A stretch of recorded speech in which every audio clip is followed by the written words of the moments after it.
Hi everyone! In this video we are going to be talking about the union bargaining power. First of all, let's explain what a union is.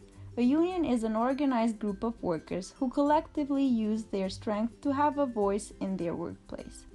Through a union, workers have the right to impact wages, work hours, benefits, workplace health and safety, job training, and other work-related issues. Having support from the union to ensure fairness and respect in the workplace is one of the key reasons why unions are created. Most scholars would agree that bargaining power is a crucial aspect of collective negotiations in order for firms or workers to get what they want. In other words, it's the ability of one group, such as the union, to reach an agreement with the other group, such as the employer or management, to make the second group agree with the terms of the first group. Furthermore, the union's ability of power to secure an agreement on its own terms will depend on the cost to the employer of disagreeing relative to the cost of agreeing. This can be shown with the following formulas.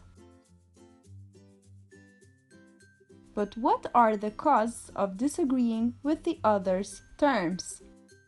For both groups, the costs of disagreeing with the other could include, for example, the cost of an incurred strike. On the other hand, the cost of agreeing would in this case be the opportunity cost of agreeing to a certain demand, while the chance exists that a better offer could have been made in the future. In short, no agreement will be reached unless the bargaining power ratio for at least one of the groups is greater than 1. Yet, what are the sources of the bargaining power?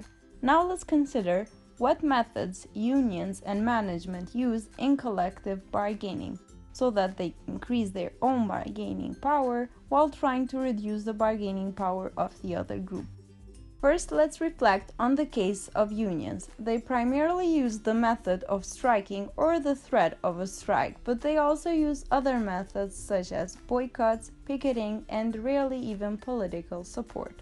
On the other hand, the methods that management uses includes lockout, production with managerial personnel, and in the worst-case scenario, replacing the striking workers. But this is only half of the story. While each of these methods mentioned intend to impose costs of the other group, they also impose costs on the group who is implementing them. For example, in the case of the union, a strike may cut off work, but it also means lost wages for the workers. Likewise, in the case of managements, a lockout would affect both groups as well.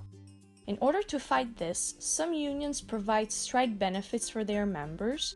Thus, they raise their bargaining power against the management. Similarly, firms in some industries have set up strike insurance funds for the same purpose. Strategic timing should also be considered, since timing is a very important component if one wants to raise its bargaining power and increase the cost of disagreement for the other group. For example, the primary school teachers might strategically choose to start a strike at the beginning of the school year because the disagreement costs for the other group rises sharply. Simultaneously, the bargaining power of the teachers rises. Or, as another example, we can take the tuna fishermen. If they would choose to strike at the opening fishing season for tuna, then they would impose huge costs to their management since they would lose thousands of dollars. Thus, it raises the bargaining power for fishermen and increases the costs of disagreement for management, since for every additional day of strike, the management would be losing more money. Now, let's consider some factors which increase the bargaining power for workers, such as unique skills and qualifications. For example, a professional footballer can command a high wage because his ability can make a huge difference to the earning power of the club. A well-organized union because it can bargain for higher wages, and the importance of labor to the firm because in some firms, labor is the most important factor of production. For example, without the employees, a factory is impossible to function. But do these methods to raise the bargaining power really pay off?